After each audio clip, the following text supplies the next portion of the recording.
I never thought the truth would feel this heavy. I thought once I said it, I'd finally breathe. That the weight I'd been dragging through every night, every quiet dinner, every moment he kissed me and I kissed back with a kind of numb politeness, would finally disappear.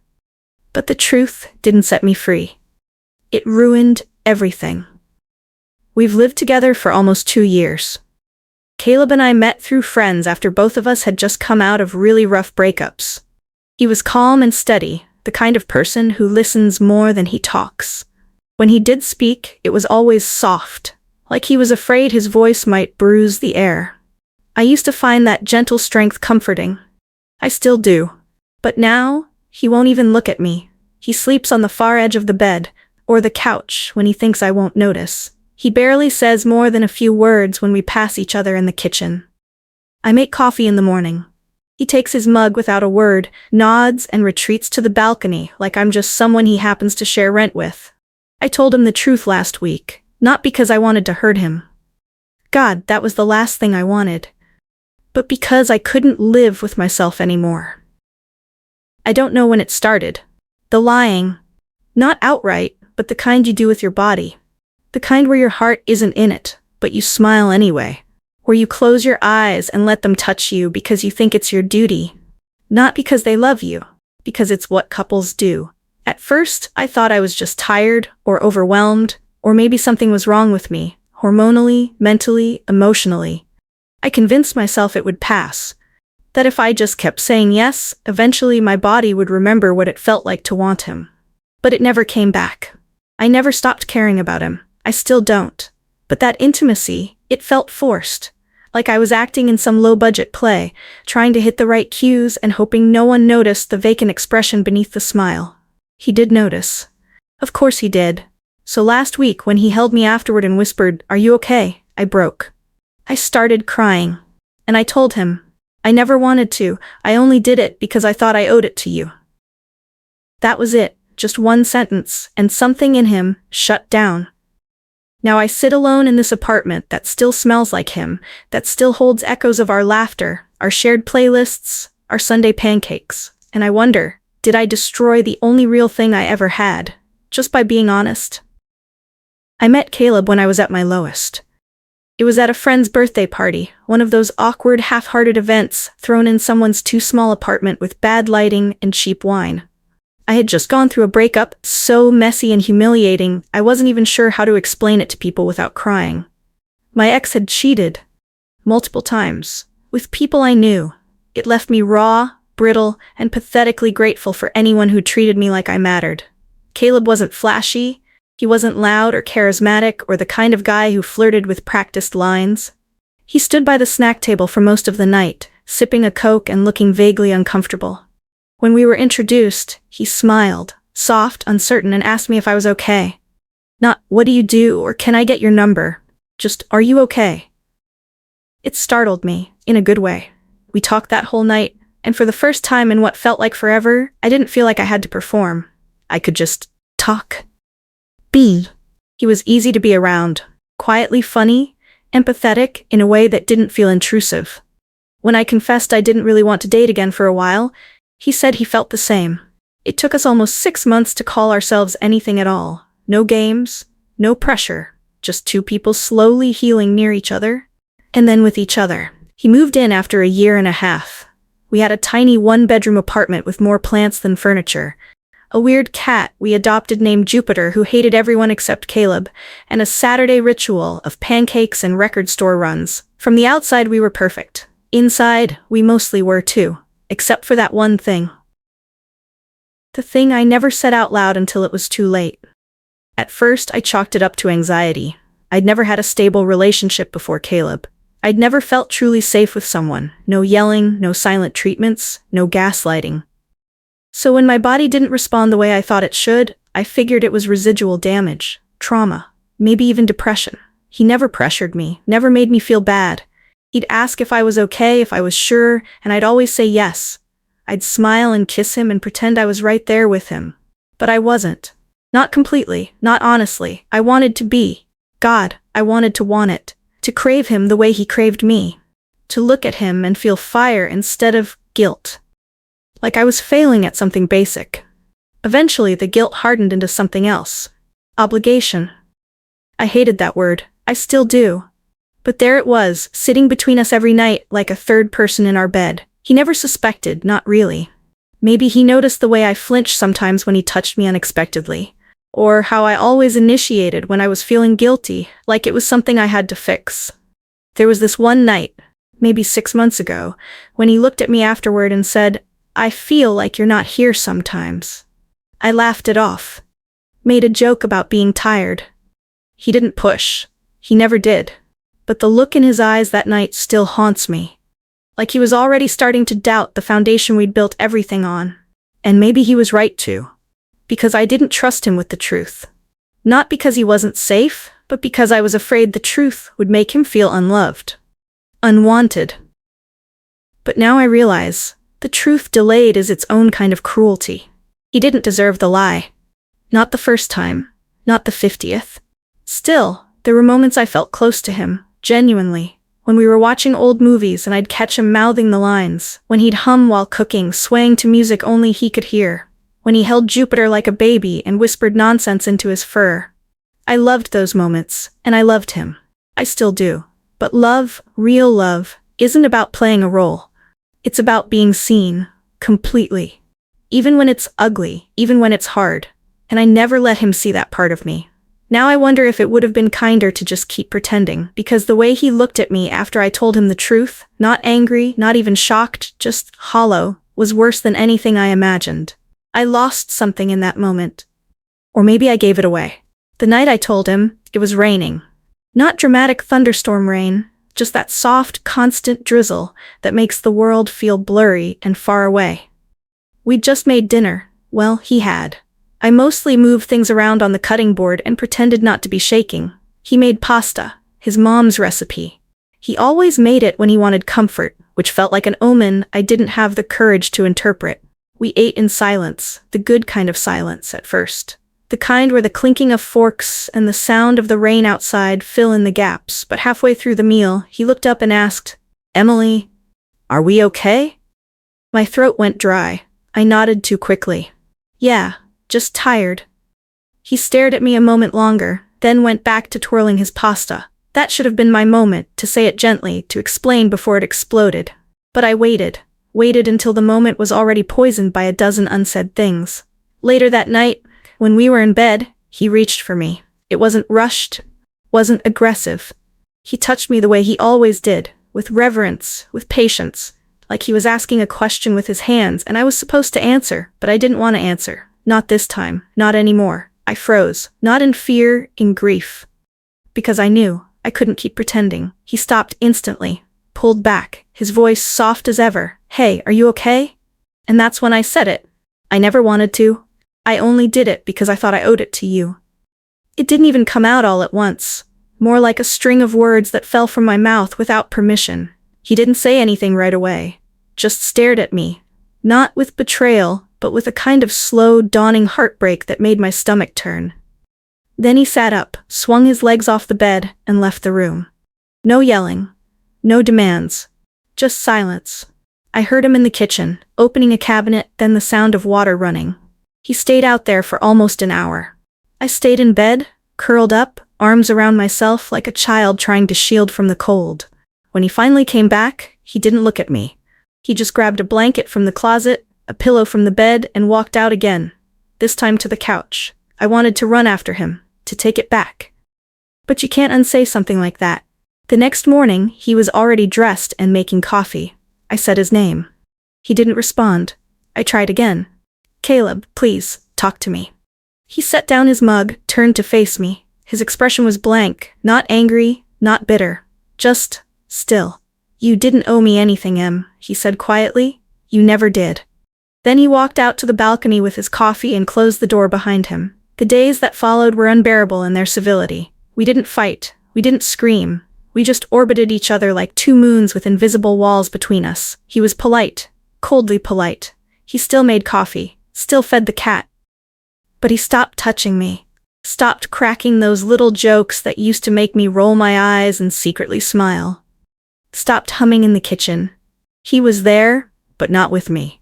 And I was drowning in the emptiness I had created. I tried to explain. I told him it wasn't about him, that it was something broken in me, that I didn't know how to fix it, but I wanted to try.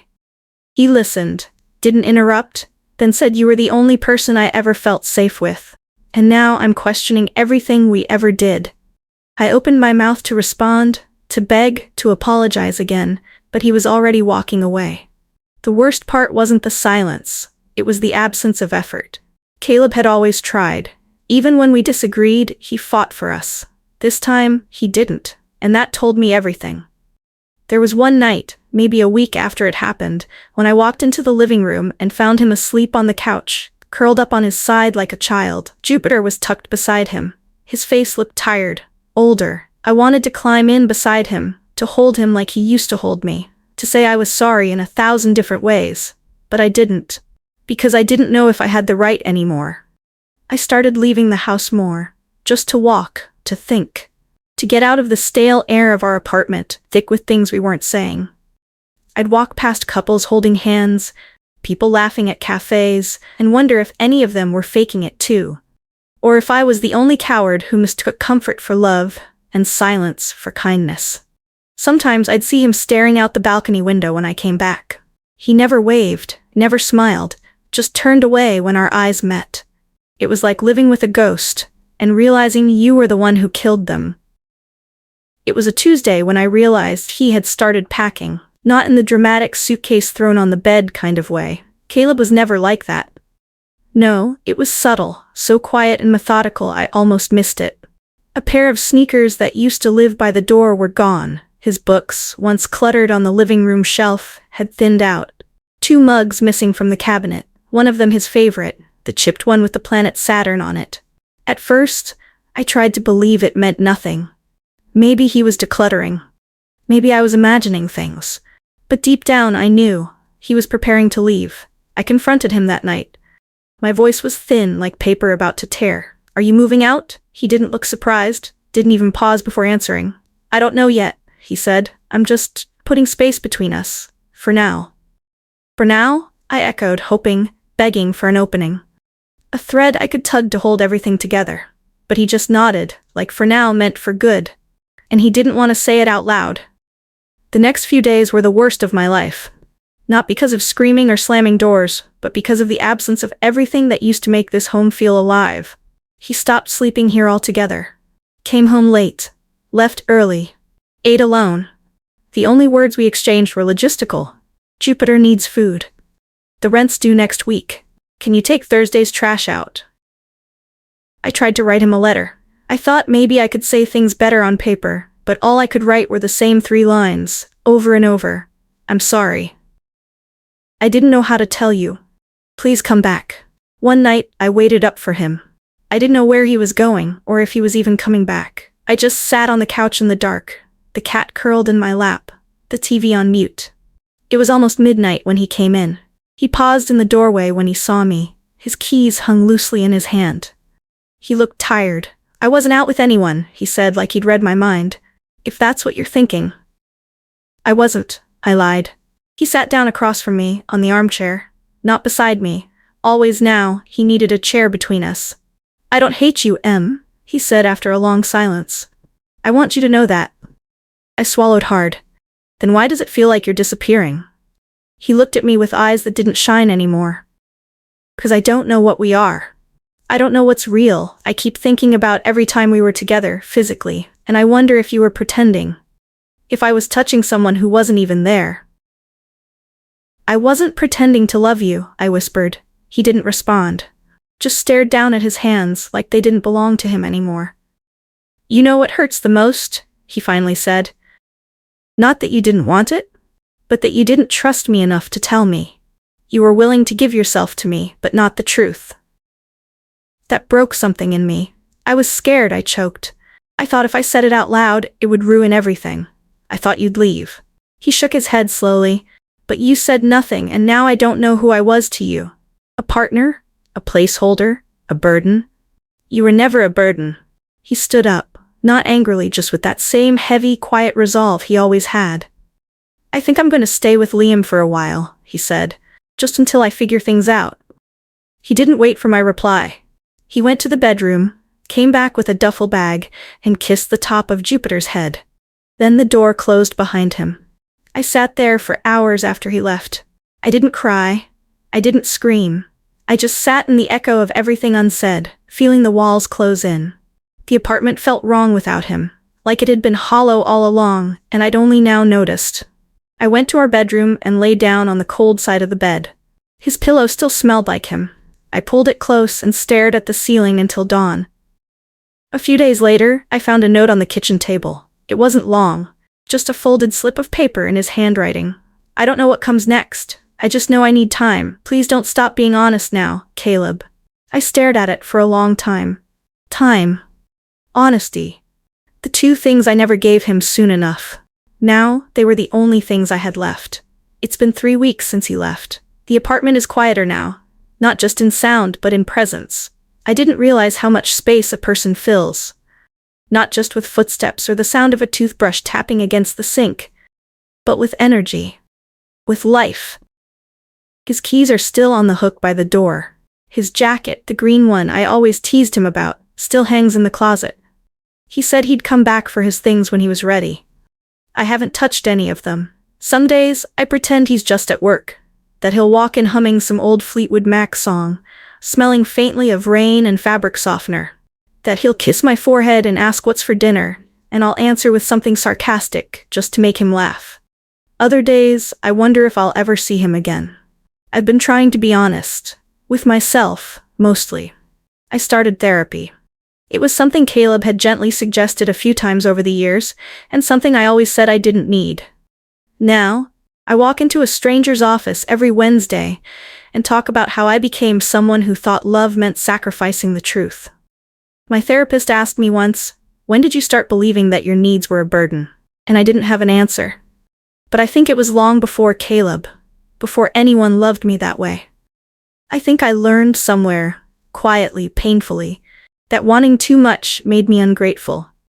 That saying no would make me alone. That silence was safer than disappointing someone kind.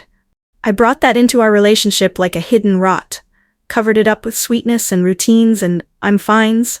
And Caleb, good, gentle Caleb, tried to love me anyway. Maybe he still does, but love doesn't survive in secrecy. It withers. Jupiter meows at the door every evening around 6, the time Caleb used to come home. He doesn't understand where his person went. I try to fill in, but I know I'm not who he wants. That makes 2 of us. I've written Caleb letters I haven't sent, pages of apologies, memories, questions I'm too afraid to ask out loud. But every time I try to send one, I stop.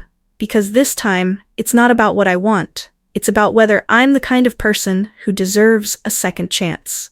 2 nights ago, I ran into him. I was walking out of the grocery store, and there he was, holding a paper bag full of vegetables, keys in his hand. He looked surprised, but not uncomfortable. We stood there for a long moment, strangers who used to share a life. He asked how I was. I told him the truth. Trying. He nodded, me too. That was all. No promises, no confessions, just 2 people learning how to stand still in the presence of everything unsaid. And yet, as I walked away, I realized something strange. I wasn't hoping he'd come home. Not yet. I was hoping he was healing too. Because I don't want to love him out of guilt. And I never want him to return out of pity. I want us, if there's ever an us again, to be honest, this time.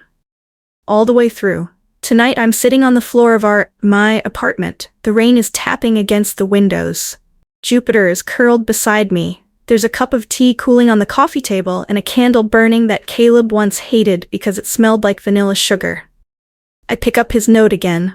The one he left before he left me. I don't know what comes next. I just know I need time. Please don't stop being honest now. I fold it gently, press it against my chest. He gave me that. The freedom to be honest. So here's the truth. I loved him. I love him still. But I failed him. Not because I didn't want him, but because I wasn't brave enough to tell him when I needed something different. Love isn't obligation. It isn't performance. It's a choice, made again and again in the light of truth. And if he ever chooses me again, it'll be because I finally chose honesty. Even when it hurt. Until then, I'm choosing something else. Myself.